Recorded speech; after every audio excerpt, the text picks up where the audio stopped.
Napapilig siya ng ulo sa isiping maaring nandito din ang dating nobyo. Akmang aatras siya ngunit sa kanyang paghakbang ay bigla na lang siyang bumangga sa matigas na bagay. "Miss, are you okay?" Dumagundong sa kanyang pandinig ang pamilyar na boses. Lalo siyang nanghina at nawala ng balanse. Dahilan para siya ay matapilok ngunit maagap ang lalaki na nasa kanyang likuran. Kinabig siya nito at hinapit ang kanyang bewang bago pa siya tuluyang tumumba. Pumihit siya paharap dito at nagtama ang kanilang paningin para lang mapagtanto na tama nga ang kanyang hinala. "Angeline! Damien!" Pakiramdam ni Angeline ay para siyang nauupos na kandila dahil sa matinding panghihina. Halo-halo ang emosyong bumabalot sa kanya ngayon. Hindi siya makapaniwala sa kanyang nakikita. Sa loob, halos ng 1 taong pagtatago ay hindi niya inaasahang magtatagpo muli ang kanilang landas ng dating nobyo. Hindi pa siya handang harapin ito sa ngayon. "I know it's you, even when you're from afar." Tuwang-tuwang kinabig siya nito at mahigpit na niyakap. "Thanks God, I finally found you." Ramdam ni Angeline kung gaano ito kasaya na makita siya. Nagniningning ang mga mata nito sa labis na tuwa. Hindi niya alam kung paano ito pakikitunguhan na hindi niya magawa na tugunin ang yakap nito. Nanatili lang siya sa pagkakatayo. "Where have you been? What happened to you? I've been searching for you in every possible places that you will go. I'm so worried about you. You don't know how scared I am of losing you." Nito at kung paano binibigkas niya ang mga salitang iyon ay tumagos ng husto sa puso ni Angeline. Hindi niya namalayan na may tumulo na palang luha sa kanyang mga mata. Do you still care for me after what I have done to you? I ruined our marriage. I disgraced you in front of so many people. How can you still be so kind to me after what happened?" Alam niya kung gaano kalalim ang pinagdaanan nila ng dating nobyo. Lahat naman ay kaya niyang gawin para lang maging maligaya ito. He deserved to be happy at wala siyang pinagsisihan sa kanyang ginawa. "Shh! Stop! Please stop!" Nag-aalala ng sabi nito. Kumuha ng panyo buhat sa bulsa ng suot na pantalon at agad na pinunasan ang mga luha sa mukha ni Angeline. "Why do you need to hide in that kind of face? Are you that eager to get rid of me that you want me not to recognize you by pretending to be someone else? I will still know that it's you, even if you will hide in so many faces." Habang sinasabi iyon ay hindi nito tinigilan ang banayad na pagpuna sa mukha ng dalaga hanggang sa sumama na sa panyo ang makeup at prosthetic na suot nito. Para siyang nagising sa isang panaginip dahil sa mga sinasabi ng kaharap. Bigla siyang natauhan. Ngayon lang din niya naalala na hindi naman ang totoong mukha niya ang nakikita ng dating nobyo kung hindi ang pangit na si Angeline. "Damien!" Pinigilan niya ang kamay nito ngunit huli na ang lahat. Nalinis na nito ng husto ang mukha niya. Ang sitwasyong iyon ang nadatnan ni Blake. Nag-aalala siya kung bakit hindi pa rin bumabalik ang nobya kaya naisipan niyang sunduin dito sa powder room. Pero laking gulat niya nang makita sa Damien na yakap-yakap si Angeline. Bigla na lang nag-init ang mukha niya. Lahat na yata ng dugo niya sa katawan ay umakyat na sa kanyang ulo. "What is he doing to Angeline?" Galit na tanong niya kay Miguel na noon ay nadaanan niyang nakatayo at nakatingin din sa direksyon Damien at Angeline. Nang wala siyang marinig na anumang sagot buhat dito ay dumiretso na siya ng lakad patungo sa direksyon ng dalawa. Ngunit nakakailang hakbang pa lang siya nang pigilan na siya ni Miguel. "Hayaan mo sila mag-usap." Seryosong sabi nito. Napakunot ang noo ni Blake. "But why? Did my girlfriend know him?" Litong tanong niya. Si Miguel naman ang diretsyong napatingin kay Blake. Hindi makapaniwala ang mga tingin ipinukol nito sa kaibigan. "Si Angeline Melendez bang girlfriend mo?" Nagtatakang tanong nito. "Oo, si Angeline ang girlfriend ko. She's the one I'm talking about. She's with me at this party." "Why?" Wala siyang ideya sa mga nangyayari. She's Angeline, Damien's ex-girlfriend." Nahihirapang paliwanag ni Miguel. Hindi niya lubos maisip na ang Angeline na pakakasalan sana at halos 1 taon nang hinahanap ni Damien at ang sinasabing girlfriend ni Blake ay 1 tao lamang. "What? No, it can't be." Iiling-iling at hindi makapaniwalang sabi niya. Sa pagkakataong iyon ay hindi na siya nagpapigil pa kay Miguel. Dumiretso na siya ng lakad papunta sa direksyon ng dalawa. Babe! Tawag niya sa nobya para makuha ang atensyon nito. Otomatikong sabay na napalingon ang dalawa sa kanya. Ganoon na lang ang pagkabigla ni Blake nang hindi ang pangit na si Angeline ang bumungad sa kanya. Napakaamong mukha ng babae na wala man lang makeup ngunit nangingibabaw at parang nababalutan ng liwanag ang napakaganda nitong mukha. Blake! Napaatras siya nang marinig ang boss ng babae at kung paano nito bigkasin ang kanyang pangalan. She sounds like Angeline but she doesn't look like Angeline. No. Napapailing na napaatras na naman siya na bigla na lang magsimulang lumakad ang magandang babae papalapit sa kanya. No, it's not you. You are not Angeline. He's so confused. A part of him wants to believe that she is Angeline, her girlfriend, but her eyes keep on dictating his brain that it isn't Angeline. She's someone else's girl. Alam niyang Angeline ang pangalan ng first love ni Damian. Pero hindi nagkaroon ng chance na makilala niya in person ng Angeline na iyon dahil noong naging magkarelasyon sila ni Damian ay matagal nang naninirahan sa Colorado sa Blake. Ipinadala siya para doon mag-aral. Nabalitaan na lang niya sa mga kaibigan ng tungkol sa pagkakaroon nito ng nobya. There was a time Damian posted pictures on social medias with his girlfriend and she is truly beautiful. Now, recalling her, he remembered the face and that girl calling her name right now. She is really Angeline, Damian's ex-girlfriend and not the Angeline that she used to know. The not so beautiful Angeline that he loves. Blake, please, listen to me. Let me explain. Ito na nga ba ang kinatatakutan ni Angeline, ang malaman ni Blake ang pagpapanggap niya. So, you were not joking when we first met. When you said that you are a runaway bride and Damian, my best friend is your supposed husband-to-be. You are pretending to be somebody else to hide your true identity dahil nagtatago ka sa kanya at ayaw mong makilala ka ng mga tao. And I'm such a fool of believing in your lies. You make a fool out of me. Mula sa simula niloko mo lang pala ako. Nagpapanggap ka rin lang ba na mahal mo ako but the truth is, you're still in love with your ex-boyfriend? And all about us was a lie? Puno ng hinanakit na sumbat niya dito. Hindi matanggap ng kalooban niya na ginamit lang siya nitong panakip butas. No, it's not true. Let me explain, please. Listen to me first. Maringit tinanggi niya. Ginawa niyang magmakaawa dito.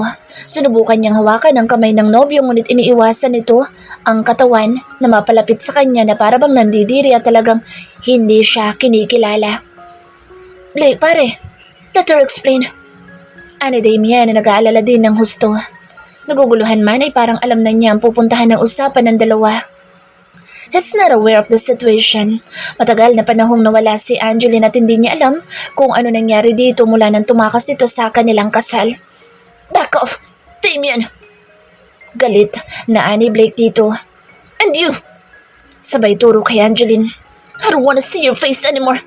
You are not Angeline. You are not my Angeline. You're a bad liar. At pagkasabi noon, ay walang lingon-likod na lumakad dito palayo. Blake, please. Uy, tintayin mo ako. We need to Hindi na nito itinuloy pa ang sasabihin ng hindi sinasadyang matapakan niya laylayan ng kanyang damit dahilan upang mapatid siya. Angeline! Sigaw ni Damian na maagap na nakatakbo papalapit dito. Nagawa niyang masalo ang dating nobya dahilan upang hindi ito tuluyang bumagsak sa semento. Napahinto si Blake. Kahit hindi niya lingunin, alam niyang may nangyaring masama dito pero wala siyang pakialam. Nandoon sa Damian sa tabi nito para protektahan ng dalaga. Ano pa silbi niya para dito? Ang best friend naman niya ang tunay na mahal ni Angeline.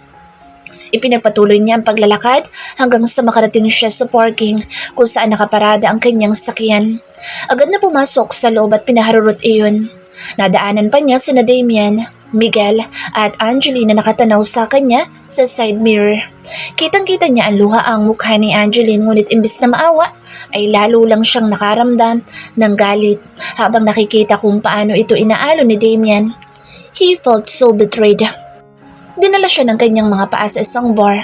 Agad siyang dumiretso sa counter para humingi ng alak na maiinom sa bartender.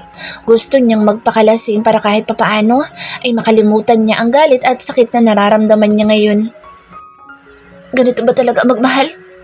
Totoo ba ang sinabi nila na when you choose to love, you also choose to feel the pain? Package deal ba talaga iyon kapag nagmahal ka dapat handa ka rin masaktan? That's bullshit. Nakailang shot na rin siya ng Bacardi at pumasok na sa sistema niya ang alak. He still knows what he's doing but he can't help but bursted out his anger. He feels betrayed and so jealous with his best friend. Sino ba naman siya kung ikukumpara sa isang Damian de Guzman? Napakalayo na ng narating nito. Wala siyang maipagmamalaki kay Angeline. Of all people, bakit sa ex-girlfriend pa ng best friend niya siya na in love? He looks so distressed. Do you want to share your problem? I'm a good listener. Try me. Otomatikong napaangat ang ulo ni Blake nang marinig ang malamyos na boss na iyon at nasilayan ng kanyang mga mata ang magandang babae na nakangiti sa kanya. Napapilig ang kanyang ulo. Mukha na magandang sa Angeline ang kanyang nakikita kaya naman inayos niya ang sarili. Sunubukang maging normal ang kanyang utak at muli inangat ang kanyang ulo. Grace, what are you doing here? Walang ganang tanong niya. I already here before you, and I saw you drinking like there's no tomorrow. You look like you're in trouble. How come you never call me? Are you not missing me, honey? It's been a long time. I just got busy. Walang ganang sagot niya sabay tungga ulit ng alak. Busy of what? Tanong nito na naupo na rin sa katabi nitong bar stool. Busy in everything, but it's nothing to do with you. Honey, you know how much I miss you. Why are you always taking me for granted? Inusog pa nito ng hustong upuan sa tabi ni Blake nang sa gayon ay maging magkadikit sila ng husto. Hinilig ang balikat sa ulo nito na para bang pusang naglalambing. Masyado na lasing si Blake at sa tingin niya ay nakainom na rin sa Grace. Hindi na niya magawang tumanggi nang yakapin siya nito ngunit laking gulat niya nang halikan siya nito sa kanyang labi. Hindi naman niya tinugo ng halik na iyon. Nanatiling nakatikom lang ang kanyang bibig. Stop it, Grace! Awat niya dito. Hinawakan na magkabilang balikat nito at marahas na inilayo ang katawan nito sa kanya. Why? You don't like it here? We can go to my bed. Alok nito. No, I'm not going with you. Asar na sabi at bigla na lang tumayo. Pasuray na lumakad. Hey, where are you going? You can drive alone. Wait for me, honey. I'm going with you. Nagmamadali nang tumayo si Grace para sundan si Blake. Sinanyasan niya ang kanyang driver na sumunod sa kanila. Hey, what the hell are you doing? Galit na tanong ni Blake nang bigla na lang agawin ni Grace ang susi sa kanyang kamay. You cannot drive. I'll take you home. Trust me, you will be safe. Masuyong sabi at inalalayan itong makalakad. Binuksan niya ang pinto sa passenger seat at pinapasok sa loob si Blake. Bring us to my condo. Utos nito sa kanyang bodyguard/driver sabay hagis ng susi ng kotse ni Blake dito at tuluyan ang pumasok sa loob ng sakyan katabi ni Blake. Yes, ma'am. Sagot naman ito nang mapasa kanya na ang susi. Pupungas-pungas sa mga matang napadilat si Blake. Mainit sa balat ang nakakasilaw na araw na tumatama sa kanyang muka. Napabalikwas siya ng bangon nang mapagtantong nasa hindi pamilyar na lugar siya. Tanging brief lang ang suot niya. Huh? Nasaan ako? Tanong niya sa kanyang sarili. Nasapon niya ang kanyang ulo nang bigla na lang itong kumirot. Naisip niyang dala siguro ng ininom niyang alak kagabi. May hangover pa siya. Finally, you're awake. Lunch is ready, honey. Masayang bunga ni Grace. Kapapasok niya lang sa silid at nakita niyang gising na si Blake. Napakunot ang noon ni Blake nang makita si Grace. Napaka-sexy nito si suot na puting 90s. Naaninag sa araw magandang hubog ng katawan nito na walang suot na anumang panloob. Did you have fun last night? Masayang tanong nito at lumakad palapit sa kanya. Naupo ito sa gilid ng kama at ginawalan siya ng mabilis na halik sa kanyang labi. Huh? May nangyari ba sa amin kagabi? Bakit wala akong maalala? Napaisip siya ng gusto kung anong ginagawa niya sa condo ni Grace. Ang uli lang niyang naalala ay noong nasa parking siya. Nakita niya doon sa Grace at ipinasok siya sa loob ng kanyang kotse. At pagkatapos noon ay wala na siyang ibang maalala. Mas lalo pa yatang nadagdagan ang problema niya ngayon. Sa isip-isip ni Blake. Angeline's person-over voice. Hush. Everything will gonna be okay. He's just confused, but once he heard your explanation, I'm pretty sure he will be enlightened. But for now, all you have to do is to go home and take a rest. You're so drained. You cried a river for Fetty's sake. Look at yourself. Your eyes are swollen. Damien sounds like my father, so strict but full of concern. I am so thankful that I have him and Miguel with me tonight. I could have passed out for I can't handle my emotions. I know how mad Blake is, but I couldn't imagine that he can do this to me. He don't even want me to touch him, and the way he looks at me, like I'm a different person now. I know it's really my fault and I can't blame him to act that way. He hates me so much. I am responsible for all of this, but I don't want to end up a relationship just like that. I'll try my very best to make up with him. I won't give up, Blake, as I won't give up on our relationship. I have to go. Damien, take good care of Angeline. Paalam ni Miguel dito at pagkatapos ay bumaling sa akin. Damien is right. You have to take a rest. We're sorry for what happened. I'll try to talk to Blake tomorrow. Please, take care of yourself. After saying his encouraging words, he hugged me so tight and kissed my forehead. It was nice seeing you again, Angeline. I'm looking forward to see you more often. Bahagya pa nitong ginula ang buhok ko at pagkatapos ay tuluyan ng umalis. Kumaway pa muna sa amin bago pumasok sa kanyang sasakyan. Hindi na rin pumunta sa get-together party ang dalawa. Matapos kaming iwan ni Blake ay dinala ko ng mga ito sa isang Italian restaurant. I'll take you home. Let's go. Inalalayan ako nito para makalakad ng maayos. I allow him to take in control of me. I feel so weak. I lose all my energy today because of non-stop crying. Hinayaan lang naman nila akong umiyak kanina at maglabas ng aking emosyon. We're on a VIP room kaya wala naman akong na-eskandalo mga tao sa pag-iyak ko maliban sa kanilang dalawa. They got used to me noong mga college pa kami ay iyakin naman talaga ako. Kapag bumabagsak ako sa exam, inaasahan na nilang dalawa na babahan ng luha sa campus namin. What more now? Na broken-hearted ako. Wake up, sleepyhead. Nagulat ako sa mainit na hininga na banayad na tumama sa puno ng aking tenga. Otomatikong napamulat ang aking mga mata. Hindi ko na malayang nakatulog pala ako. The last time I remembered ay nang alalayan ako ni Damien na makapasok sa sasakyan niya. Huh? Where are we? Inilibot ko ang aking mga mata sa paligid. Nasa parking lot kami ng isang gusali. At your home? Nakangiting sagot naman ni Damien. Gosh, I miss that smile. He looks so happy and contented now. Not the same face that I'm with him before. This is not my apartment. Naguguluhang tugon ko. This is where you live. Believe me. Come on. Nagpatiuna na itong buksan ng pinto ng driver's seat at pagkatapos ay gumiya sa direksyon ko para ako naman ang pagbuksan. Inilahad ang kanang kamay niya sa akin na agad ko namang tinanggap. Magkahawak kaming pumasok sa loob ng building. Makahulugan tumingin ako sa kanya. I know what's on your mind, but please, reserve that later. Makahulugang sabi nito. Sumakay kami ng elevator at pinindot niya ang button paakyat ng 6th floor. I hope you still remember your passcode. Ang sabi ni Damien nang nasa harap na kami ng pinto na may nakalagay na GA56. Itinuro nito ang direksyon kung saan nakadikit ang aparato na para bang sinasabi na ako na ang bahalang magbukas ng pinto. 6 na mga numero ay pinasok ko bilang passcode at agad namang bumukas ang pinto. Yun ang anniversary namin noong mag-boyfriend-girlfriend pa kami. Iminuwestra ni Damien na mauna na akong pumasok sa loob na siya ko namang ginawa. Agad din naman siyang sumunod sa akin. This was my condo, I exclaimed. This is your condo. Pagtatama nito sa sinabi ko.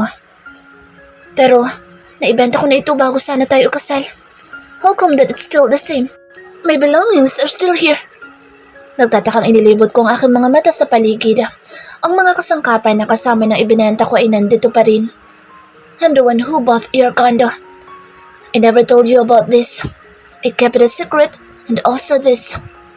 Sinundan ko lang ito ng aking mga mata na lumakad dito papunta sa likod ng pinto at may kinuhang susi na nakasabit sa pader. Here's the key. Your car is in the parking.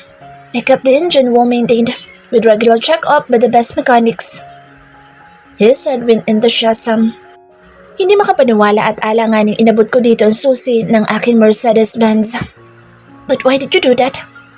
Nagtatakang tanong ko. I know you so well. You can just let go of the things that is so important to you. You're a keeper.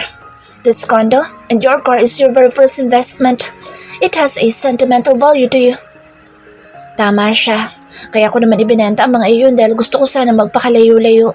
But it never happened the way I planned it. Imbis na magpaalam ako kay Damian at makipaghiwalay ng maayos, sa huli ay naging duwag ako, tinayaan ko siyang saluhin lahat ng kahihiyan dahil sa pag-iwan ko sa kanya sa dapat sana'y kasal namin. Bigla ako nakaramdam ng awa para dito. Napakabuting tao talaga na lalaking ito pero wala akong pinagsisisihan sa ginawa ko dahil para sa ikabubuti naman niya iyon.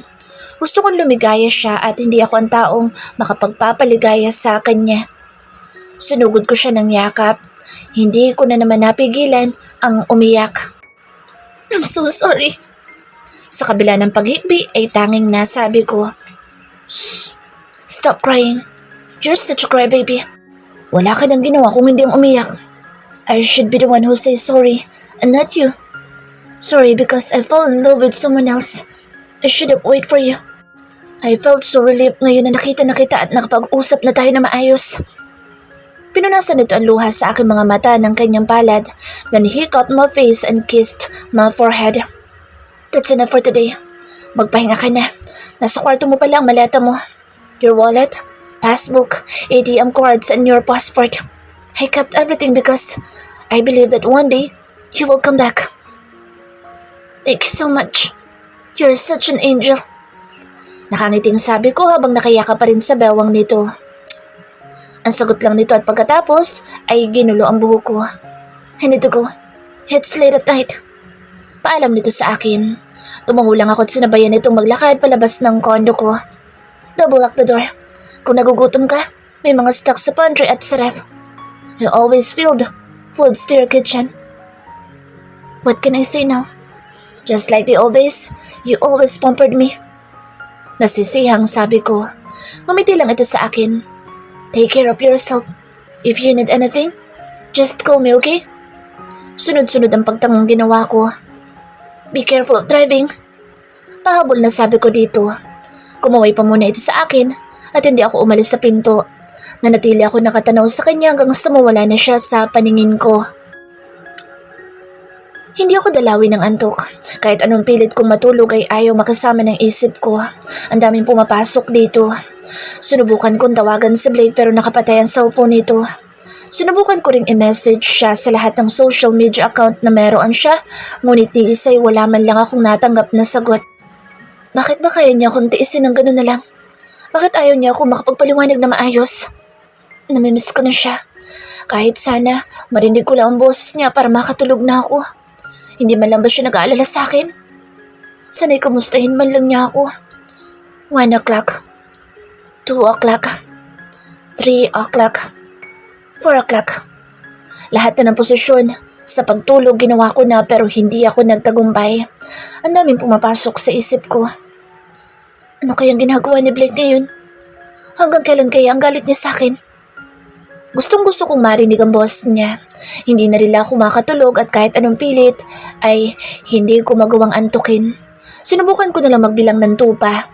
Nagbabaka sakali lang naman ako na totoong nakapagpapatulog ang pagbibilang ng tupa. But I'm such a fool para maniwala dahil mas lalo pang naging gising ang diwa ko. Binaliwala ko na lang ang nangyari. Kinuha ko ang aking laptop at binuksan iyon. Nag-view lang din ako saglit sa mga social media accounts ko nang sa pag-scroll ko ay maagaw ng atensyon ko ang lumabas sa newsfeed ko. Most influential personality Blake, Scott, and Grace Montenegro spotted kissing at the bar. Relationship goals na nga ba ang dalawa? Sabi sa caption ng litrato ng mga ito na naghahalikan sa bar na ikinalumo ko. Is that his way of taking revenge over me? O naniniwala lang talaga ako nagbago na siya? But the truth is, he is still the playboy Blake Scott, na hindi naman niya talaga ako mahal at pinagsasabay niya kami ni Grace na iyon. Nakasimpatya na naman ang mga mata ko sa aking kalungkutan kaya kahit pagod na sila ay sabay-sabay na namang nagbagsakan ng mga luha ko sa mata. Ang daming nangyari ngayong araw. Nakakapagod ng mag-isip at kahit pinatay ko ng aking laptop, ay kung bakit naman parang glue na nakadikit na sa utak ko ang picture nilang dalawa. At kahit anong gawin ko, natanim iyon sa utak ko. Ang sakit-sakit, parang dinudurog ang puso ko. Sana isa lang itong bangungot at paggising ko sa umaga, bumalik na sa normal ang lahat. Paano na mga pangarap ko? Ang mga pangarap namin na magkasama, lahat ba ng iyon ay mawawalan na ng saysay? Sinubukan ko uling mahiga at ipinikit ang aking mga mata. Ibang katauhan na naghihintay sa akin bukas. Kailangan ko nang harapin ang mundo na hindi nagtatago sa prosthetic at make-ups.